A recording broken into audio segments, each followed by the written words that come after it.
Hi, this is gonna be a bit more of a casual video than you may be used to on this channel. And I first have to say this video is not sponsored. I've never really spoken about this piece of gear and it's just something I've always overlooked. I don't know why, I thought it was kind of corny. I've sort of used them sometimes on set with bigger cinema cameras, but it just never felt like it was the right thing. It's this piece of gear. Again, not sponsored by them. It's called a SAC. Many people make these.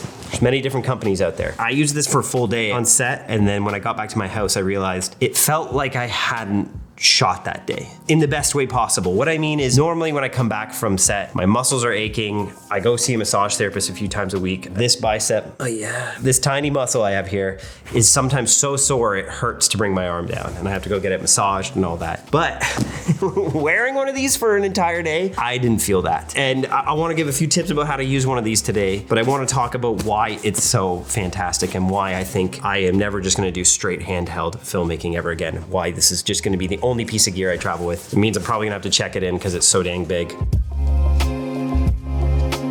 Essentially, what is this? What am I talking about? This is a SAC. You'll hear people calling them cine saddles, or there's, I think, a thing called a wrap bag. But your camera just sits here, just sits on the bag.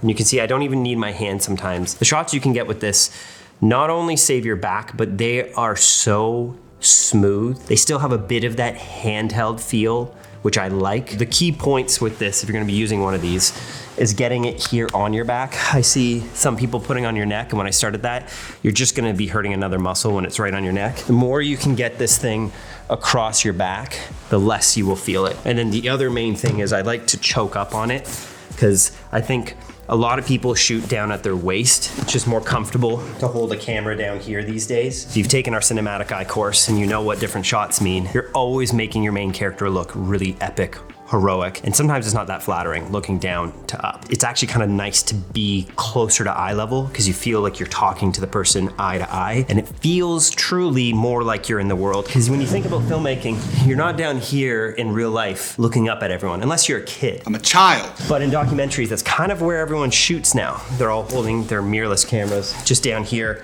just holding it like this all the time. And it's easy and fun, and you can go all day down there, and it's a cool shot at times. You get more flares and you get more background, and I've even said that sometimes just the best place to shoot, and at times it is. But I'm finding, you know, we're shooting 3 episodes for this doc series. The more and more I review the footage, the more and more I want to be eye level with my characters. I want to be talking to them. I want them to feel like a person in my life, and I want the audience to feel like that as well.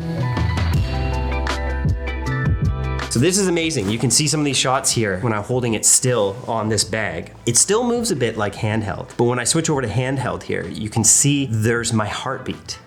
You can feel my muscles tensing. There's actually a lot more shake. I pride myself in having very still handheld shots. There's been times that I delivered my footage or I posted online and some of you commented, wow, that feels like a gimbal. And then I let my ego go with that and I think, okay, I'm good at handheld. I should always shoot this way and I'm tough. I can go all day handheld. But after a few days, my back starts getting messed up, and at times it actually impacts things like my running and just day-to-day life. So this, oh, I'm so excited about this. And what's cool too is there's like pouches, you can keep stuff in here. And the best part is take it off, put it on your lap. You can get a quick shot on any sort of surface. You can throw it down there.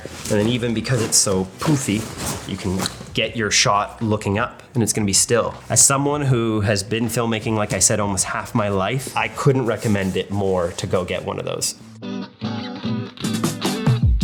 Just so you know that I'm not sponsored, I'm not gonna put any links for this down below. I don't wanna make money on this. If you wanna support this channel, the best way you can do that is checking out Art of Documentary, our course and academy. I believe that it's one of the best places on earth for you to not only improve your filmmaking and your camera operating, but for you to find community and find pathways to making more money. Oh, and since we are talking about gear, I have to mention we are giving away a Blackmagic Pixis camera with a 24-70 and whole case, whole documentary camera kit. Make sure to go check that out. I would show you it.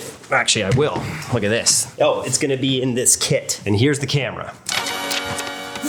They have not delivered it to us yet, but they promised that it will arrive and we will be able to ship it to one amazing filmmaker. We may even ship this piece of paper to the winner.